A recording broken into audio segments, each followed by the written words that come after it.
राधे राधे, जय श्री कृष्ण। वैशाख मास महात्म्य अध्याय 20वां। अध्याय 20वां में व्यास कहने लगा, हे ब्रह्मण, परमेश्वर ने करोड़ों जीव रचे हैं। इनके भिन्न भिन्न कर्म और अनेक सनातन मार्ग हैं, और इन सब का स्वभाव एक सा क्यों नहीं है, यह जानने की मेरी इच्छा है, आप बताइए। यह सुन शंख मुनि कहने लगे कि रजोगुणी, सतोगुणी, तमोगुणी 3 प्रकार के जीव होते हैं। इनमें से रजोगुण कर्म करते हैं और इनकी बुद्धि पाप पूर्य मिश्रित होती है। किसी कामना के निमित्त अन्य देवता के समर्पण होते हैं, अतः यह पाप और पुण्य दोनों करते हैं, जिनसे स्वर्ग और नरक दोनों को भोगकर संसार में बार बार जन्म लेते हैं। तमोगुण के कर्म करते हैं। वे निष्ठुर निर्दय देवताओं का पूजन करते हैं और सबसे द्वेष रखते हैं, जिससे बहुत दुखित रहते हैं। राक्षसों से लेकर पिशाच तक सब तामसिक गति को पाते हैं।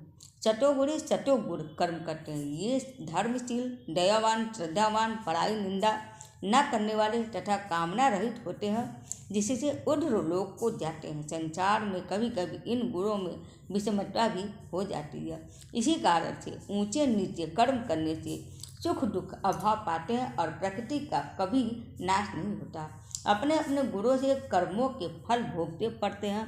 पूर्ण काम विष्णु भगवान में कोई विषमता नहीं है। उत्पत्ति, पालन और संहार समान भाव से करते हैं। व्यास कहने लगा, हे मुने, पूर्व भोग वाले मनुष्यों की मुक्ति कब होती है? सृष्टि काल या अंत काल अथवा स्थिति काल में? और इनके काल की मर्यादा कितनी है? तब शंख बोले, 4 सहस्त्र युग ब्रह्मा जी का एक दिन और इतनी ही एक रात्रि होती है, जो मिलाकर ब्रह्मा का एक दिन होता है। 15 दिन का एक पक्ष और 2 पक्ष का एक मास और 2 मास की एक ऋतु और 3 ऋतुओं का एक अयन होता और 2 अयन का एक वर्ष होता। इसी प्रकार से ब्रह्मा जी के 100 वर्ष व्यतीत होने पर ब्रह्मकल्प पूरा होता और वही पल्ला का समय है। ऐसा देवताओं का मत है। पल्ला 3 प्रकार की होती है। एक मानव पल्ला, जब मनुष्यों का अंत होता है। दूसरी दैनंदिनी पल्ला, ब्रह्मा जी के दिन की समाप्ति के समय होती है। और तीसरी ब्रह्म पल्ला, जो ब्रह्मा जी के लय के समय होती है। 14 मनु के पल्ला होने पर एक दैनंदिनी पल्ला होती है। इस प्रलयों की उतनी ही अवधि पर्यंत स्थिति रहती है।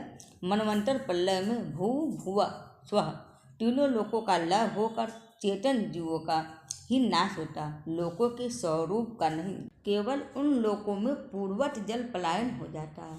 अंत में चेतन जीवों की पुनः उत्पत्ति होती है। हे दैनंदिनी प्रलय में ब्रह्मा जी के शयन करने पर चेतन अधिभूत जीवों सहित लोकों को लोकस्थ सबका नाश होता, केवल सत्यलोक रह जाता। कोई कोई सत्वाभिमानी देवता और मुनि ही तथा सत्य के लोक के शयन करने वाले ही बचे रहते हैं। वे सब कल्पांत तक सोते रहते हैं। फिर रात्रि के समाप्त होने पर पूर्व सृष्टि के अनुसार ब्रह्मा जी सृष्टि की पुनः रचना करते हैं। ऋषि देव, पितृलोक और वर धर्मों सहित चारों वरों को अलग अलग रखते हैं। तब चक्रधारी विष्णु के दशावतार पुनः नियम के अनुसार होते हैं। जो देवता ऋषि ब्रह्मा जी के संग मुक्ति पाने वाले हैं, वह ब्रह्मलोक में ही रहते हैं, और जो राजा, साधु और सिद्धि को प्राप्त हुए ब्रह्मलोकवासी हैं, वे सब सत्यलोक में ही स्थिर रहते हैं, यहाँ नहीं आते हैं। कलयुग समाप्त होने पर दैत्यों का नाश होता, फिर वे अपने कर्मानुसार वैसे ही कर्म करने वाले होते हैं और अपने निर्णय स्थान में अपने अपने गोत्रों में जन्म लेते हैं। तेरे सामने सृष्टि काल और मुक्ति काल वर्णन करूँगा, जो सावधान होकर सुन। देवादिदेव भगवान का एक निमेष ब्रह्मा जी के कल्प के बराबर होता। तदंतर भगवान का उतना ही उन्मेष अर्थात का खुलना होता है। निमेष के अंत में उन्हें अपने कुत्सित लोगों के सृजन की इच्छा होती है। जब ब्रह्मा से लेकर मनुष्य तक विष्णु की कुक्षिगत होकर भी ध्यानावर्षित रहते हैं।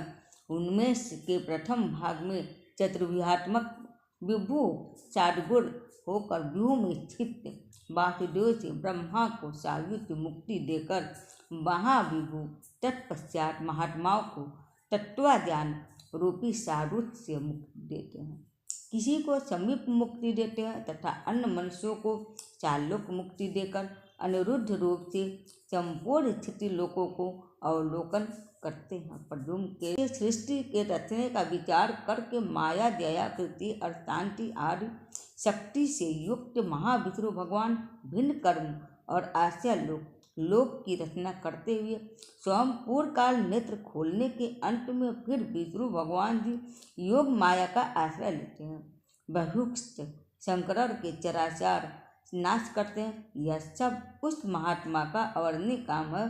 यह कार्य ब्रह्मादिक और योगियों द्वारा भी अकथनीय है। यह सुन व्यास ने पूछा, हे महाराज जी, भागवत धर्म कौन से हैं और किन धर्मों से विष्णु भगवान जी प्रसन्न होते हैं? व्यास के ऐसे कहने पर शंकर बोले, जिनका चित्त सदा विष्णु भगवान के चरणों में वह हरि स्मरण में रहता है, जो लोग ममताहीन रहते हैं, सदाचारी, परोपकार करते हैं, जिनको शास्त्र, गुरु, साधु और शुभ कर्म में विश्वास है और जो सदा विष्णु भक्त हैं, वही भागवत धर्म है।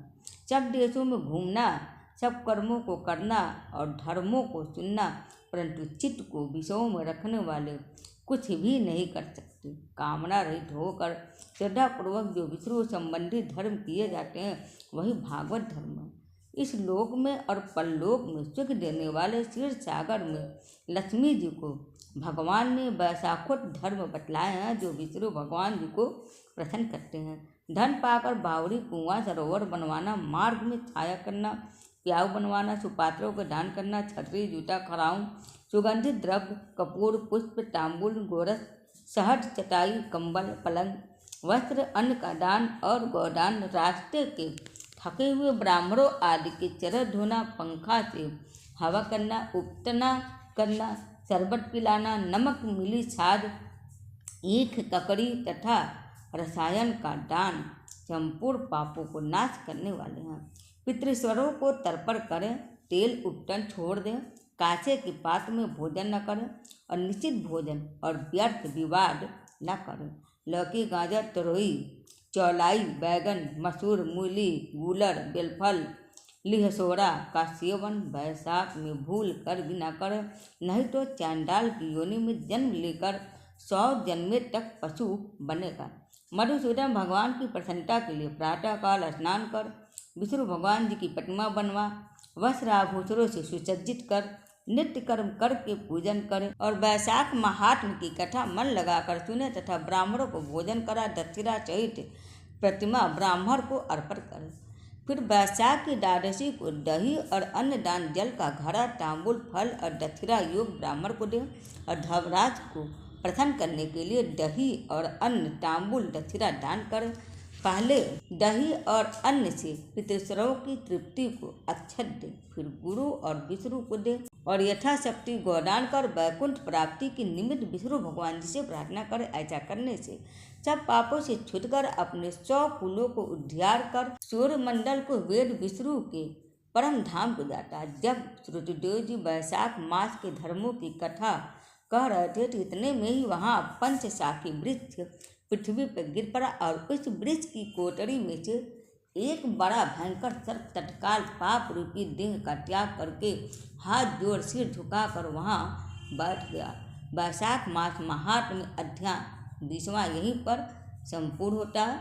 आगे आप लोग 21वां अध्याय में सुनेंगे। उम्मीद है आप सबको मेरा वीडियो पसंद आया होगा। हरे कृष्ण, हरे राम।